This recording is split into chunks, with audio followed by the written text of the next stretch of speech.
वज़ीर आज़म शहबाज शरीफ ने कल्लात में फितनातुल हिंदुस्तान के दहशत गर्दों के खिलाफ कामयाब ऑपरेशन पर सिक्योरिटी फोर्सेज को खिराज तहसीन पेश किया है। वज़ीर आज़म ऑफिस के मुताबिक फोर्सेज ने 4 दहशत गर्दों को हलाक करके बड़ी कामयाबी हासिल की। वज़ीर आज़म का कहना था कि पूरी कौम दहशत गर्दी के खिलाफ जंग में अपने सिक्योरिटी फोर्सेज के शाना बशाना खड़ी है। उन्होंने कहा कि हम मुल्क से हर किस्म की दहशत गर्दी के मुकम्मल खात्मे के लिए पुरअज़्म हैं। वज़ीर आला पंजाब मरियम नवाज ने तालीम के फ़रोग़ के लिए स्कूल ऑन व्हील और मोबाइल लाइब्रेरी ऑन व्हील मंसूबे की मंजूरी दे दी। स्कूल ऑन व्हील इलेक्ट्रिक रिक्शे पर मबनी होगा, जहां टीचर बच्चों को साहिबान तले पढ़ाएंगे। लाइब्रेरी ऑन व्हील मुख्तलिफ इलाकों में जाकर बच्चों को किताबें फराहम करेगी।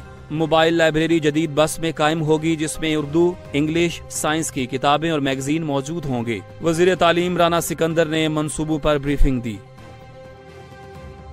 बलोचिस्तान में एक खातून और मर्द की बेहमाना कत्ल की वीडियो सोशल मीडिया पर वायरल हो गई है।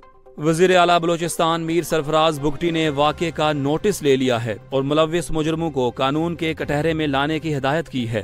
तर्जुमान बलोचिस्तान हुकूमत के मुताबिक वीडियो नामालूम मुकाम पर बनाई गई, जिसमें मुसल्लह अफराद को फायरिंग करते हुए देखा जा सकता है। वीडियो में दिखाया गया कि नामालूम मुकाम पर खातून और मर्द पर अंधाधुंध फायरिंग की जा रही है। तर्जुमान का कहना है कि मुल्ज़मान की तलाश जारी है और जो भी मुलव्विस पाया गया उसे कैफरे किरदार तक पहुंचाया जाएगा। पाकिस्तान की बैटिंग बांग्लादेश के खिलाफ पहले T20 में बुरी तरह नाकाम रही। पूरी टीम सिर्फ 110 रन बनाकर ढेर हो गई। मीरपुर में खेले गए मैच में बांग्लादेश ने टॉस जीतकर पाकिस्तान को बैटिंग दी, जहां सिर्फ फखर जमान 44 रन के साथ नुमाया रहे। दूसरे ओवर में साइम अयूब 6 रन पर आउट हुए, जबकि दीगर बैटर्स भी यके बाद दीगरे पवेलियन लौटते रहे। 46 के मजमूई स्कोर पर पाकिस्तान के 5 खिलाड़ी आउट हो चुके थे। फखर जमान और खुशदिल शाह ने 24 रन की शराकत कायम की, लेकिन टीम आखिरी ओवर्स में 110 पर सिमट गई। बांग्लादेश की टीम ने यह हदफ 15.3 ओवर्स में पूरा कर लिया। सिंध हुकूमत ने तालीम के शोबे में इनकलाबी इक़दामात जारी रखते हुए सरकारी जामियात के लिए 42 अरब रुपए का रिकॉर्ड बजट मुख्तस किया है। पीपल्स IT प्रोग्राम का दूसरा मरहला शुरू कर दिया गया है, जिसके लिए 1.4 अरब रुपए का बजट रखा गया है।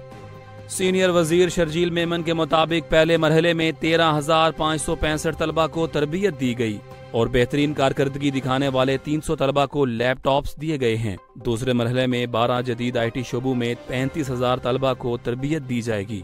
NAD यूनिवर्सिटी में फूड इंजीनियरिंग डिपार्टमेंट की नई इमारत 96,481 मिलियन रुपए में मुकम्मल हुई है, जबकि इंटरनेशनल बॉयज हॉस्टल 67.11 मिलियन रुपए से तैयार हो चुका है। हुकूमत सिंध नौजवानों को जदीद तालीम के साथ अमली जिंदगी के लिए तैयार कर रही है।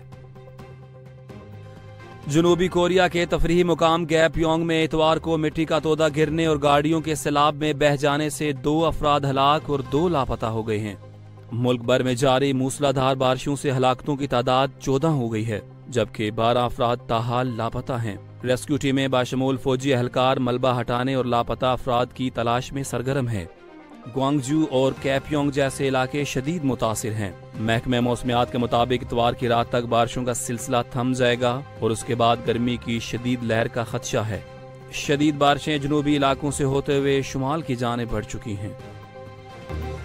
वफाकी वजीर दाखिला मोहसिन नकवी ने Islamabad safe city head quarters का दौरा किया और ऑनलाइन वुमेन ऐप इन्फो 1 का इफ्तिताह किया। वजीर दाखिला ने सेफ सिटी प्रोजेक्ट को जराइम की रोकथाम में अहम करार देते हुए निज़ाम को जदीद टेक्नोलॉजी और AI से लेस करने की हिदायत की। सेफ सिटी मॉनिटरिंग को मौसर बनाने और तमाम सेफ सिटीज को आपस में जोड़ने पर जोर दिया। उन्होंने IG इस्लामाबाद अली नासिर रिजवी और टीम की कारकर्दगी को सराहा। इजलास में बताया गया कि शहर को 3,100 कैमरों से मॉनिटर किया जा रहा है और मजीद 3,100 कैमरे नस्ब किए जाएंगे। सेफ सिटी कैमरों की मदद से सरदार फहीम कत्ल समेत अहम केसेस में पेशरफ्त हुई और जराइम की शरह में कमी आई। ऑनलाइन वुमेन पुलिस स्टेशन और हेल्पलाइन 1815 मुकम्मल तौर पर खवातीन एहलकारों पर मुश्तमिल है।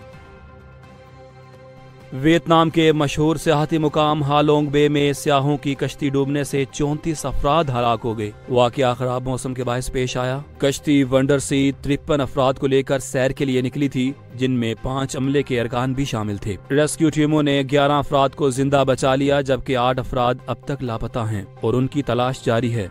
हादसे के मुतासरीन में ज्यादातर का ताल्लुक वियतनाम के दारुल हुकूमत हनोई से था। हुक्काम ने वाक़ये की तहकीकात का आगाज कर दिया है और इमदादी सरगर्मियां ताहाल जारी हैं। बांग्लादेश में जमात इस्लामी ने दारुल हुकूमत ढाका में बड़े जलसे का इनेकाद किया, जिसमें लाखों कारकुनों ने शिरकत की और इंतखाबी निज़ाम में इस्लाहात का मुतालबा किया। जमात इस्लामी को सुप्रीम कोर्ट के फैसले के बाद सियासी तौर पर सरगर्म होने और 2026 के इंतखाबात में हिस्सा लेने का मौका मिला है। मुजाहिरीन ने 7 निकाती एजेंडे के साथ सियासी इंसाफ और तनासबी नुमाइंदगी के निज़ाम का मुतालबा किया। जलसे में कारकुन पार्टी निशान, तराजू के बैनर्स और लिबास के साथ मुनज़्ज़म अंदाज में शरीक हुए। वफाकी वजीर दाखिला मोहसिन नकवी ने थाना बकाखेल में भारतीय हमायत याफ्ता दहशत गर्दों के हमले को नाकाम बनाने पर खैबर पख्तूनख्वा पुलिस को खराज तहसीन पेश किया है। उन्होंने कहा कि पुलिस ने पेशावराना महारत और जुआमर्दी से दुश्मन के नापाक अज़ाइम को नाकाम बनाया। मोहसिन नकवी का कहना था कि खैबर पख्तूनख्वा पुलिस ने जिस बहादुरी से दहशत गर्दों का मुकाबला किया वो काबिल फख्र है। पुलिस ने बरवक्त कार्रवाई करते हुए न सिर्फ थाने को बचाया बल्कि एक बड़े सानहे को भी टाल दिया।